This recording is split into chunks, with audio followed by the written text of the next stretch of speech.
Hey guys, how's it going? Sorry about my last video. It was oh, we go. It was a bit miserable. I don't know. Just found out that I think at that time I just found out that the 6.6 had undergone a bit of a thrashing, that the seals weren't doing so well in it. So here it is. That's what you can see now. This is the 6.6, the wild thing that's featured in a lot of my videos. Where's the big bore? The big bore is no more. She is, I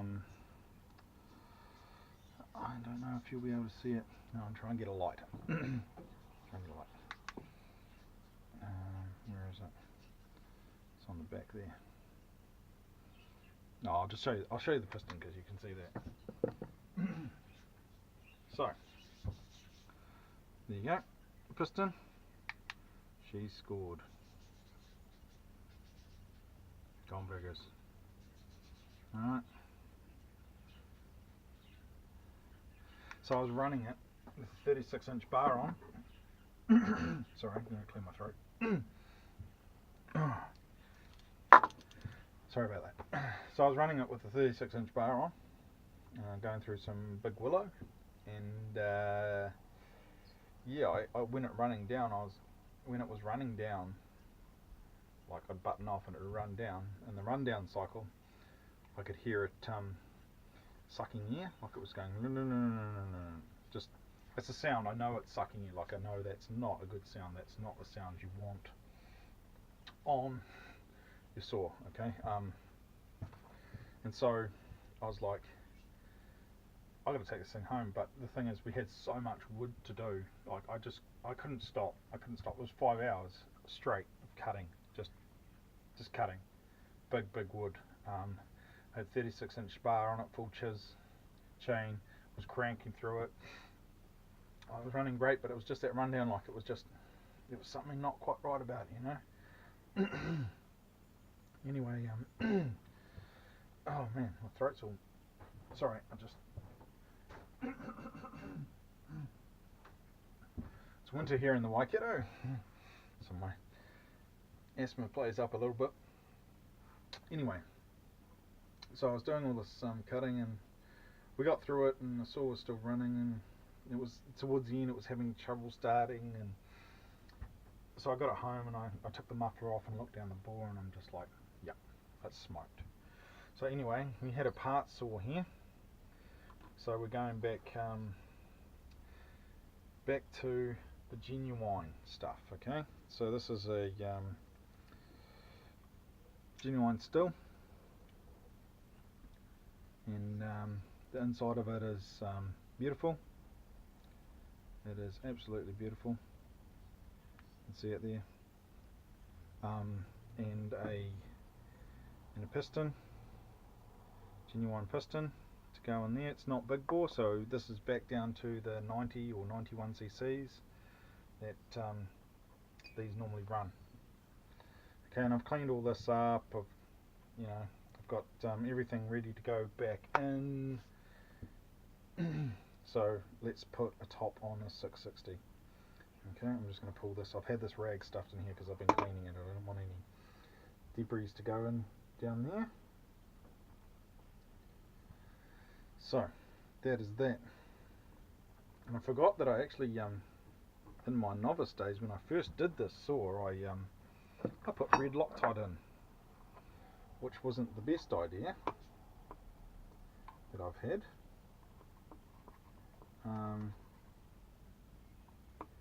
So, sorry, just cleaning up a little bit of something on there. Put the red Loctite on. Not a good idea, don't do that. But luckily I had, for my, oh yeah, that's right, for my impact driver, my battery operated one, I bought a 150mm bit for, it's a T27, I don't know if you'll be able to see that on there. Camera will focus on it. It's a T27 anyway. and that helped me get it out with the red Loctite. Okay, that and also a brand new T27 from Stihl. So this is brand new. These are cheap, guys. I didn't realise how cheap they is. These are $10 in New Zealand to pick up if you want a good tool, like a really good tool. You sort of see the two edges I've worn. So that's my old one, sort of quite worn, as opposed to the new one, which is not worn at all. As you can see, so that's the old one that my dad gave me. But this is the new one that I picked up for $10. Quite stoked. Like, you can even see how sort of faded that is. It's had so much use. I'm still going to keep this one hanging around though. But yeah, anyway, that's an aside. So that helped me get out the red Loctite that was on the T27s for the barrel. So what we've got to do now is we've got to put our bearing back in. Okay, so here it is. It's the bearing that goes in there. And but before I'm going to do that, I'm just going to put the best side to put your pin through is the flywheel side, because of these higher sides on the 660s, or most saws have this, or most Stihls, sorry, have the higher sides here. I think the Husqvarnas are fairly accessible if you like them. If you like running Husqvarnas, you can get in there. But what I do is I just grab a gudgeon pin. Can't pick it up with my stubby fingers. And I'll just put that gudgeon pin, just got it here, right, gudgeon pin. I'll put that on the side that, so I'll put that on the PTO side. Now, how I know which side to put it in is because at the back of the your piston, where the air intake is, it's got little pins in there, alright, where the rings seat up against. And so I know that will then face at the back, and so the side I'm going to put it on is that side.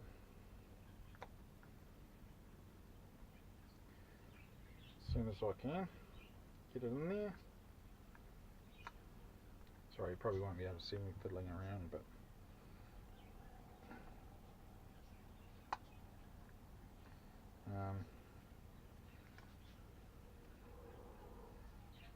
yeah, they're always difficult. I always find these things difficult as.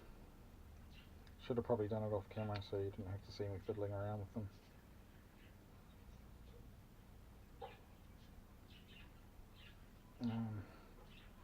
Alright, try again with the pliers. So I put these pins in. These are the ones, so the little tags on these, so these are the aftermarket ones, and they reckon for the aftermarket ones that you want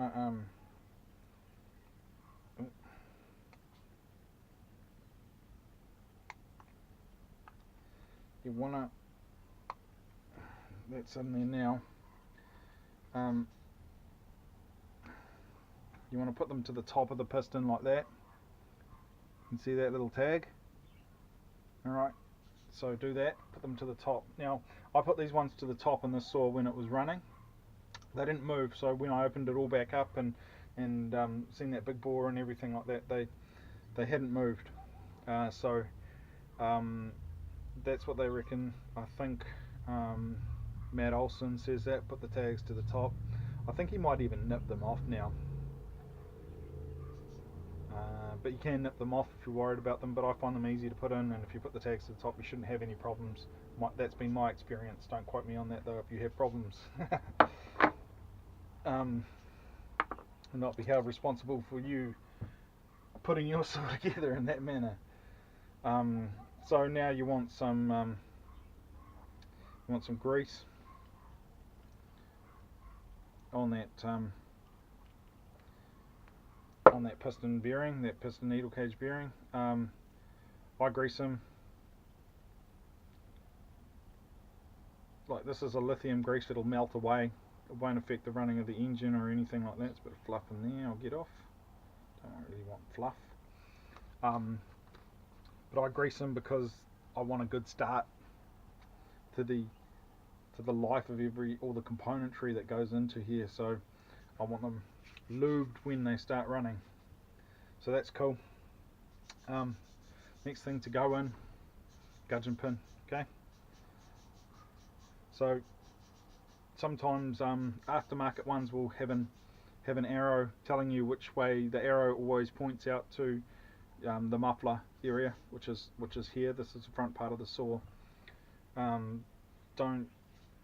This one doesn't. It's got the Stihl little insignia there, but basically I just look at which way those pins are. So those pins are to the back always. Okay, so you should have no pins showing at your port side, your exhaust port side on your piston. Okay, if you've got them around that way and you've got gaps and you can see the pins, you're not going to have a very good time. So that and it's got that other gudgeon pin in there, it shows you that. So that just all slides in there now. And if I just look down there, try to find where that gudgeon pin just slips in. Now I've found in the past,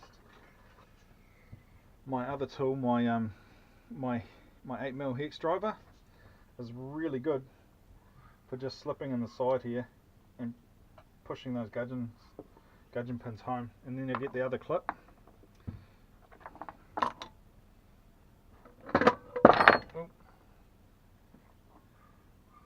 Get the other clip. Sorry, I just got bumped my phone. I've got that set up so I can watch everything I do. So I can see if you're seeing, I guess.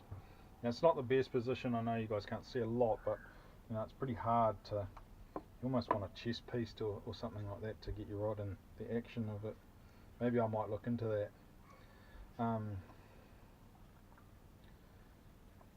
Yeah, we'll get a couple of cameras and edit and stuff like that. Anyway, I digress. I'll put this pin in here.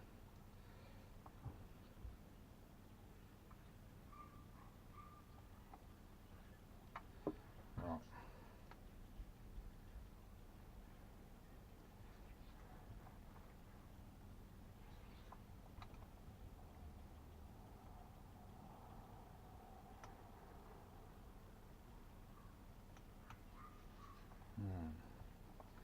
Doesn't want to play ball.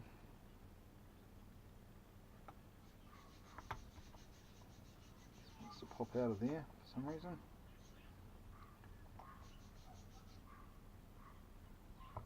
There we go. There we go. Alright. No, that's all in there. Just turn that tab up. Check that it's all seated in there.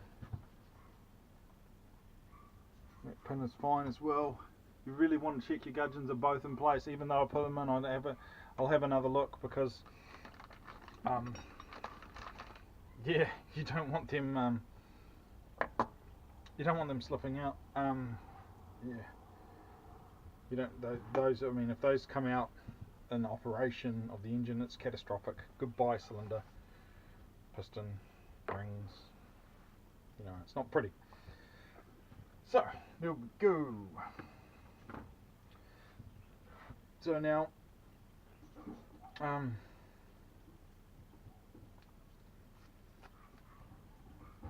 I'm going to apply a bit of the Permatex Ultra Black there onto around the base. Then slide the oh crap! Forgot to slide the gasket on. Can I get it on? Can I get it on?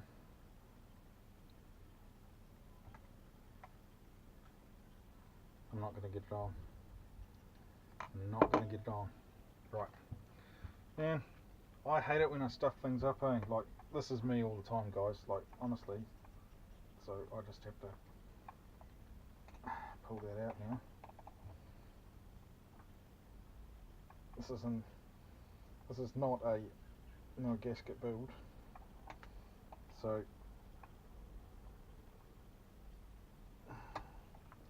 right, everything comes back out again. So basically, I'm undoing everything that I just showed you. Let's get this flipping gasket on. Yeah, not happy about that. Some gaskets you can slip over. I know the 4.6s, they don't like being slipped over, and obviously the 6.6 doesn't like being slipped over. Alright, before you do that, guys, this is what you should really do, is put your gasket on. And then you can put your piston on. Imagine I just didn't do all of that stuff that I just did, and I'm, you know, the last 16 minutes of this video didn't happen. And now I'm doing things properly. Well, even that's questionable, really. Okay. Just line that up again. There we go, and it goes. Wasn't too bad. Get my hex tool. Shat in. Alright. Now I'll get the pin back again. Where did I put that? See, that's the trouble with me. Where did I put that pin?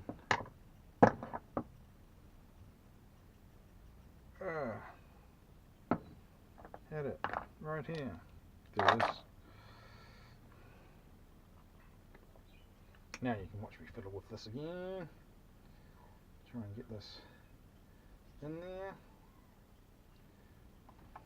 I did it once, so I can do it again, hopefully. Oh, that was close.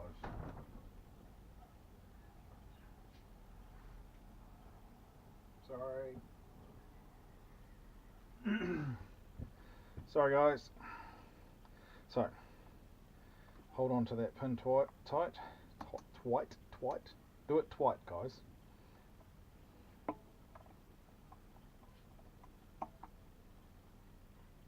Did I mention I need 1,000 subscribers before I can start live streaming again?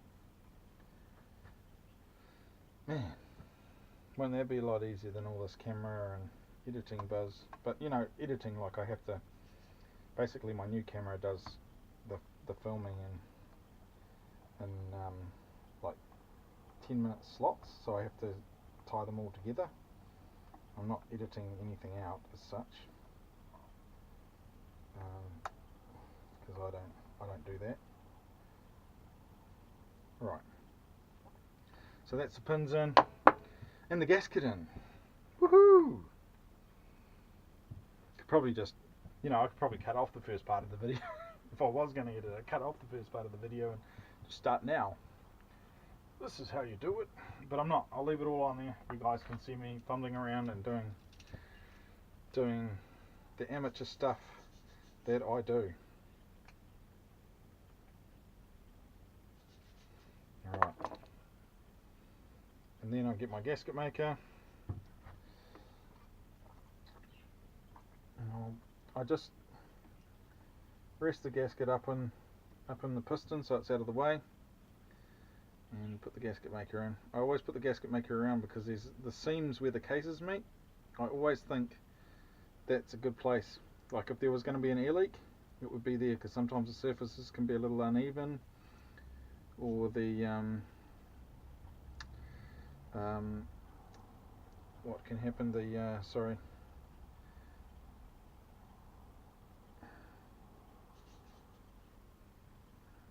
I'm just concentrating. I'll just dab that on, guys. Don't need heaps and heaps.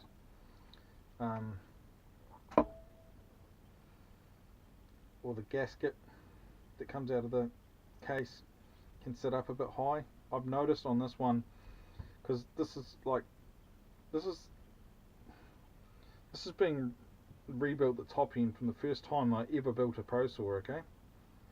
So as far as I know, the bearings are still good on here, and there's no movement in the bearings. There's no, I'm replacing the seals, but that's precautionary, just in case. I'm replacing the intake boot. I think there was a hole in that one. Could have been the air leak. I pressure tested this just to make sure. I did all the checks and everything. So a lot of the stuff I'm doing now was just very precautionary. But this is This is the first Pro Saw I ever built. All right. Back when I first started doing the videos and everything like that, this is the saw that I was working on. Not the first saw I ever built, because that was an MS660.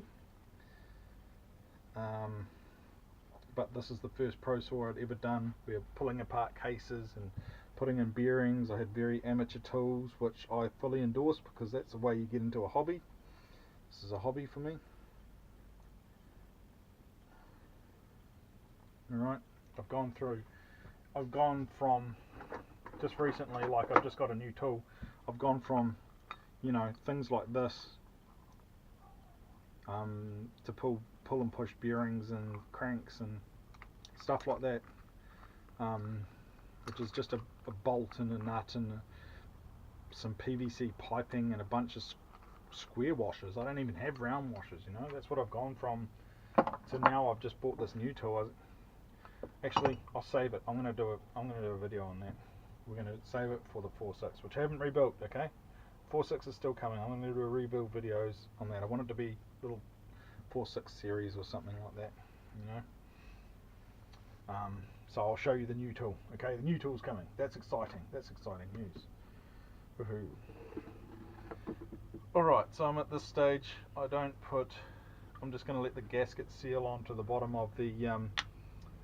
I don't think it's necessary to put the gasket maker onto the bottom of the cylinder. So what I'm going to do with the cylinder is I get a bit of 2-stroke oil and I just put it around the edge there, alright, and just all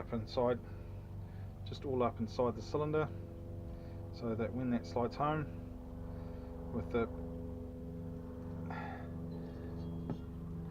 up the new barrel there, the second-hand barrel, it's going to be all good. And then just around the edges of the rings as well. This is just your standard Stihl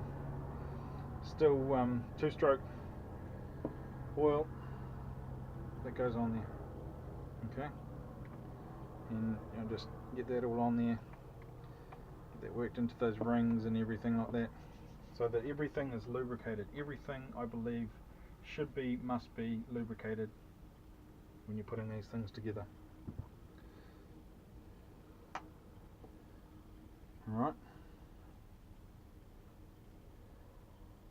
Cool. So that's done. And if I had a ring compressor, I would use that. But I don't, so I won't.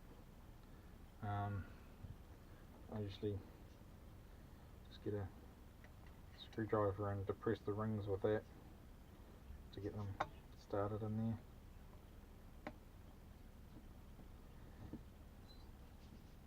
Actually, I'm gonna run into trouble if I do it like that, because if I swing it up, it'll hit this, and then I'll have to take the whole brake handle off and everything. So yeah, I caught myself doing something stupid there and stopped it from happening. That's awesome.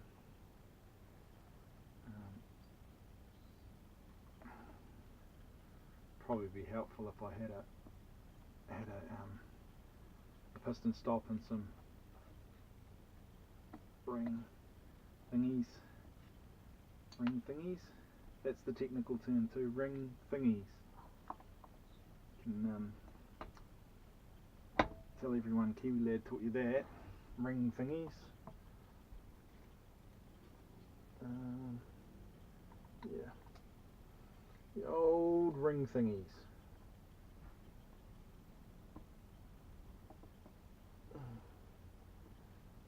ring compressors. That's what they are.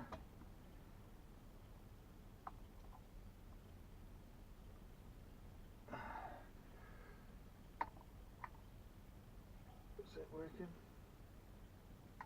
Is it? Oh, I can't see now.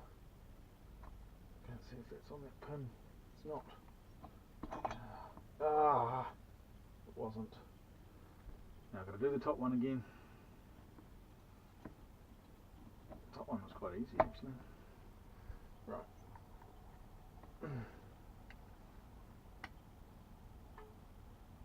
Alright. That side. Yeah. And that should just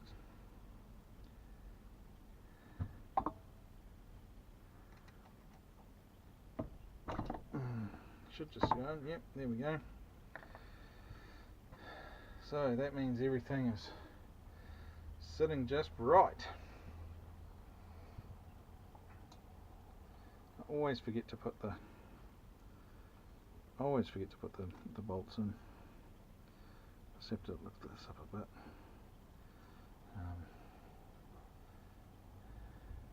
Let's turn the crank a bit. Yep. Now I'll put the bolts in. I should put the bolts in beforehand. I always forget to. That one at the front, this one is particularly annoying to get in if you've got the saw down already. So yeah, remember to put your bolts in, guys. Or your T27 Torx, your screws, or whatever you want to call them. I call them bolts. I just call them bolts. They're not really, I suppose they're not really technically bolts.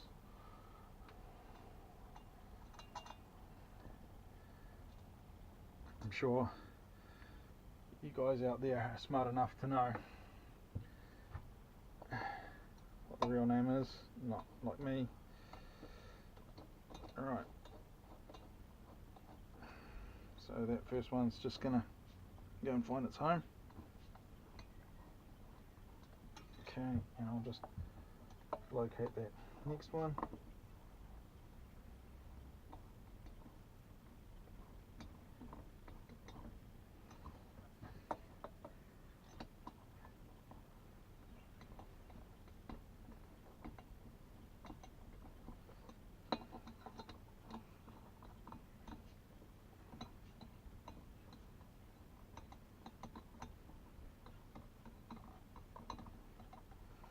Alright, from here I just want to, nothing's down tight, I just want to make sure that, just put that piston at bottom dead centre. Alright, helps align the cylinder, and then I can start going down from there. You've seen me do this a million times, eh guys? A bit of that gasket goo squishing.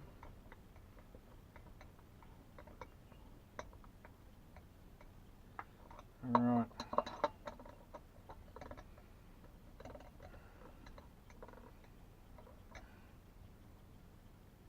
Yeah, it's all squishing. Oh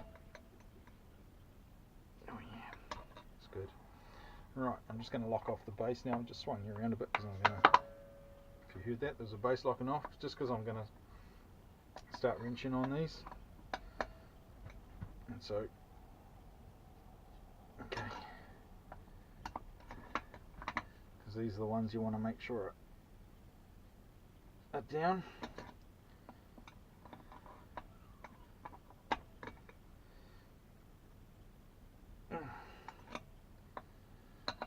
This cylinder is actually off an MS660, so it's actually older. But it'll work just fine on here. There's no difference really between an MS660 and this.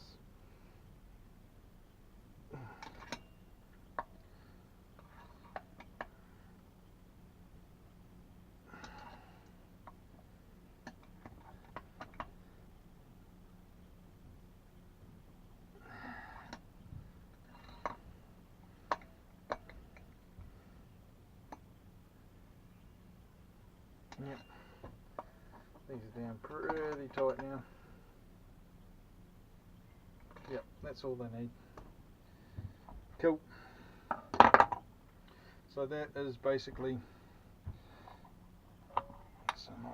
that is basically how you put a cylinder head on, except for the first bit where I didn't put the gasket on first, so you know, avoid that. Right, from there you can go putting on the rest. You can put the rest of the saw back together. Basically, you got everything that you need to set up ready for you to go. Put the saw back together and have it running. So from there, I'd probably do some of the more technical stuff, like get the handle back on and things like that.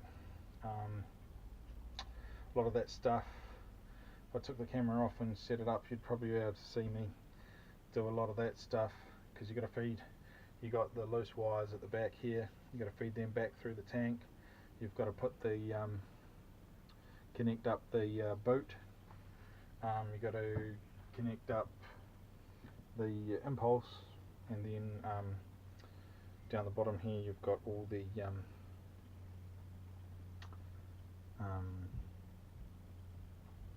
what is it, the AV mounts. You've got to put the screws in and stuff like that. The AV mount at the back here, it's got to be connected up. So there's all that can be done. Muffler can go on, flywheel. I'm going to put new seals in this. So you know, the seals have got to come out. I'll just fish them out from this side using my trusty spiky thingy, wherever that's gone. Oh, here it is. So I've got my it's just a like a, you know, spiky thing. I can just oh, actually I'll try and get one out. Alright, sorry, hands in the way. I just got to flip the saw up. If you can see where you're sitting is you're actually sitting on the mount. That's why you can okay, go around like that. So I can just reach inside the seal with my spiky thing.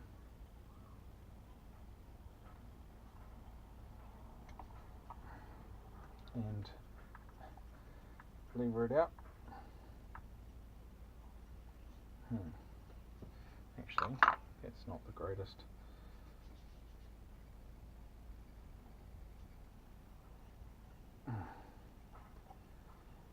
Okay, flywheel side is going to be a pain to get out.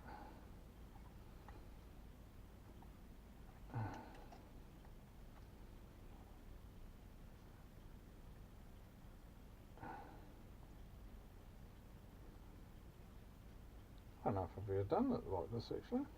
Just leave it out the seals. Wow, that's really tight in there. That's really tight.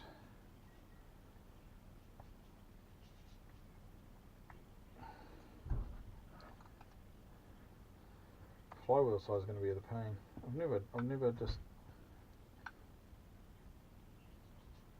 leave it out the seals. So that's going to be, that is actually going to be some fun.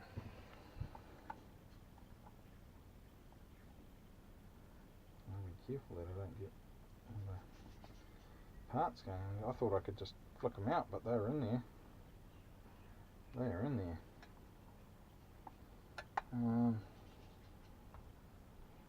Yeah.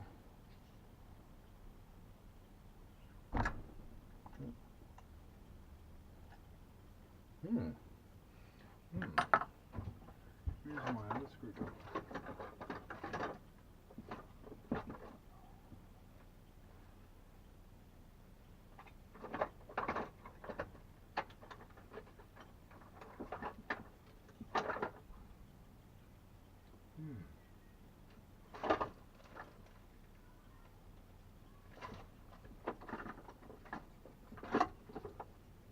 Can't even see my other screwdriver now, where it's gone.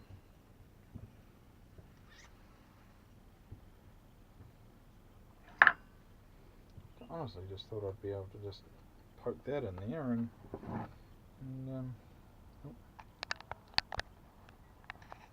there we go. Hello, hello. Yeah, honestly just thought I'd be able to put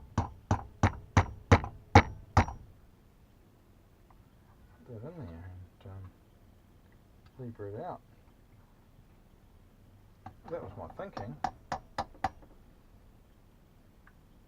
I will get it out. I have to get it out now. I've got brand new genuines to go in here.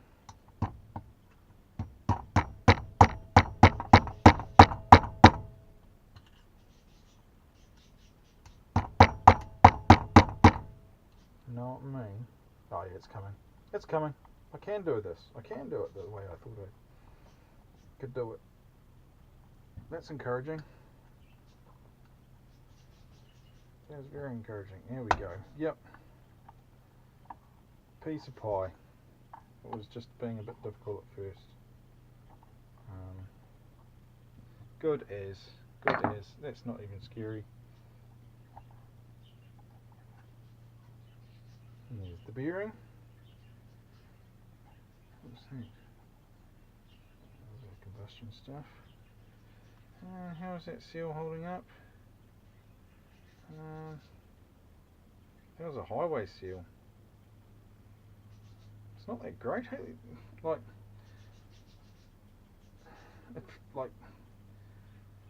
these now cost the same price as a genuine. That's a highway seal, and it's not that great. Buy a genuine. Just buy a genuine part. It's $20 for both the flywheel and the PTO side. $20 New Zealand for genuine Stihl seals. Why would you buy aftermarket if you can buy genuine Stihl for that cheap? Like, what's $20? You know, nothing. Nothing. So, yeah, even the I'm finding the I'll tilt you up a bit more over this way. Pretty much stopped for the day anyway, so you can have a bit of a yarn. So, oh, new hat. Can you see it? Yeah, that's pretty cool. I'll take you off there. Let's have a yarn. All right. Okay, here we go. Just I'm gonna lean on that. So, all right. So yeah, new hat. Check it out. Pretty sharp. No. Yeah. So that's pretty cool. So this is my new work hat for in here. The other one had Stihl shop on it. It's time for it to retire. It's pretty old. Anyway, enough about my hat. Silly hat.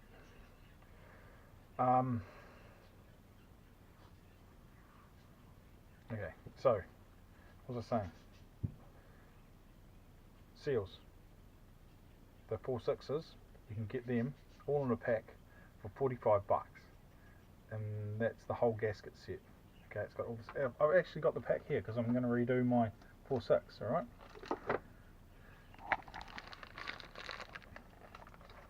$45 for this whole pack. It's got the complete gasket set and both the flywheel and PTO seals in them. Why wouldn't you go genuine for that price? But the funny thing is, you go buy those seals for the 4.6 anyway. You go buy them separately. It'll cost you $45 a side, so you're about $90 for both the seals. But that's the funny thing. You go buy the 6.6 seals, right? You buy them separately, and it's $20 for the seals. You buy the whole kit, and it's $100 for the kit, the gaskets, and everything like that. Go figure. Still, something's not adding up. I mean, it's not that much more material for a 6.6 gaskets as opposed to a 4.6 gaskets. I mean, really, what's up with that? Yeah. So, yeah, I'll fish that PTO side out.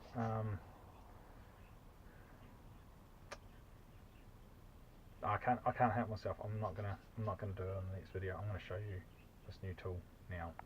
I'm gonna do it now. Okay. Here it is. Just gonna get the bench up. This is exciting. Put the oil cap on there. Look at this, guys. I'm going to show you this in use with my rebuilding my 4.6. Okay. This, I bought this off Hutzel. If you this is like 30 bucks or something like that, and it's well built. Okay. See all those holes and stuff like that? Those are all made to fit different bar studs. Okay. So I'll get the side of my 4.6 so you can see what I mean. Right, so, sorry, here's the PTO side of my 4.6, right? That goes in there, and it lines up with, you don't even have to take the tensioner out, okay, but it lines up with the, no it doesn't, because I don't do the right holes. There's the holes for the 4.6, okay? That lines up with the middle of the crank, alright? So in this mode, you wind it down, and it'll push and separate. It'll be a crank separator. Of course, you put the nuts on there. Okay, you've got to put the nuts on. Don't, you know, it'll just fall off. You know, it's kind of obvious, but some people need that kind of explaining. So, you just wind it in, and it'll separate the cranks for you. Okay, it'll push them apart. It'll push the crank through the bearing, and voila, you've got a separated case and the bearing, and the crank's back through the bearing. Alright, but if you, and I'll try and find the right one, I'll show you on the 660 there. It comes with a whole pile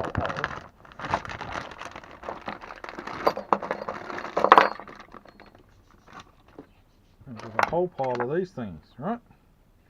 And these have all got the left-hand threads in them, plus it connects up to the smaller thread there.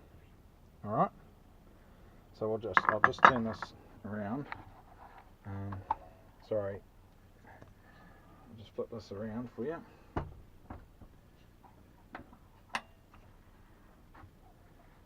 Alright, so if I wanted to work on this, I'd get this and put that on there and pop that crank through, right? But when I want to pull the crank back through, you get one of these. Alright, and that's the small end goes back into the tool, but this end winds onto here. And I've got the right one for this saw. Okay, so you wind that on and pull your crank through by attaching this into there. Alright, that screws into there, and then you wind it back. So that, imagine that's sitting on the studs, alright? That's right down. Okay? Wind it back, and it'll pull the crank right back through. Which is pretty cool, like pretty decent, pretty cool tool. Now I saw A-Fleet Command was showing this tool, and I was like, I gotta buy it. I have to buy it. So I bought it. It's 30 bucks. It's 30 bucks. Why wouldn't you buy it? It's what this is a knockoff of a Stihl factory tool. This is what Stihl uses. Okay? So why wouldn't you buy it? Like, I've also got this for splitting crankcases, because I didn't know you could get that. Alright? But if I had known, I probably wouldn't have bought this. So I don't know how often I'm going to be using this now, you know. There might be a time and a place. It's like, I'm not going to get rid of it or anything. It's just going to be knocking around in my workshop. But like, yeah, it's just become a little bit obsolete, because this now does everything. Alright, does everything, splits, crankcases, everything. So like if you know, I've got some nuts here. I'll just show you. Just put both the nuts on, I'd say, to stabilise the tool. All right. So you put both the nuts. Imagine both the nuts on. So it's right hard down now, and you could split the cranks by winding it in, or if you wind it back out with one of these pieces on, because it's got all the different sizes for different cranks and stuff like that. Sorry, you couldn't see it. It's got all these different sizes, different cranks. So basically, all the Stihl. I don't know if they work on Husqvarnas. They may do. I haven't tried them. I probably won't try them because they don't really work on Husqvarnas. So, but I mean, for 30 bucks, guys, 30 bucks. Honestly, why wouldn't you do that? You know, and I ordered it off Hutzel online, and it's here in no time. You know, it was a week from China. Sometimes it takes me longer to get parts from New Zealand. Oh, you can see my phone. See, that's what I'm watching you on. Yeah. So, yeah, that's it's a really cool setup. I'm so looking forward to using it. It's going to make things so easy for me. But you know, if you're starting out, you probably can't afford a lot of this gear if you're starting out this hobby. Maybe you can. If you can, buy it. But otherwise, there is things you can do. There's things you can make. You know, like I was showing you all this gear before. You know, all this stuff. I used to use sockets and everything to pull everything through. And where is it? Where's my where's my clutch thingy? Oh, here it is. Yeah, so this is a clutch sprocket. I use that to pull the crank through on top of washers and stuff like that. I use it to pull the crank through the PTO side. You know, no more. Don't have to use it anymore, which is really cool. So I'm really excited about that. Yeah, I want to try and get some more videos out a bit more regularly as well. I said I've been waiting for my camera to come in. Been waiting for. Then I discovered I needed a memory card for it. I thought I had one, but I didn't, so that took ages. And then I realised I needed to be able to stitch all the videos together. The way this camera sort of does things. So I had to learn how to use an editing thingy and program, and then just life in general takes over, and so it takes time to do this stuff, and I enjoy it, but it was just, man, it's been a bit of a battle trying to get back and get back to you guys and get back to the channel, really. So I apologise for that. We will be hopefully carrying on a bit more, and we will be pressing on. Yeah, I don't know what else to say, really. I think I'll do a series on the full rebuild of the 4.6. I'm going to do that. Putting the 6.6 together, like the rest of it. Yeah, don't know if I'll do a video on that. We're kind of like, me and my mate, this is my mate's saw, and so both our big saws are down now. My 4.6 is down and his 6.6 is down, and if we need them, we're going to be in trouble. So I just gotta persevere with this 6.6 and get it back together, I think. Hopefully she's a mean runner. I'll probably give you a video of it running. We'll do that at least. I don't have anything big enough for the 36-inch bar, so it'll just be the usual 25-inch on it. Here's the 36 over here, hanging up. You can see it. It's long. That's the 36. It's running full comp, full chiz. Yeah, it needs a sharpen though, so when I get the saw back together I'll give it a sharpen, as well as sharpening up the semi-chisel on the 25-inch bar for this as well. Yeah, so yeah, that's it guys. I'm going to leave it there right now. I'm going to carry on getting this 6.6 back together, and yeah, there will be more coming guys. There's more coming. I was going to do a whole video on that tool thing, but you know, showed it to you. It was exciting. It was cool. Yeah. There may be even enough parts.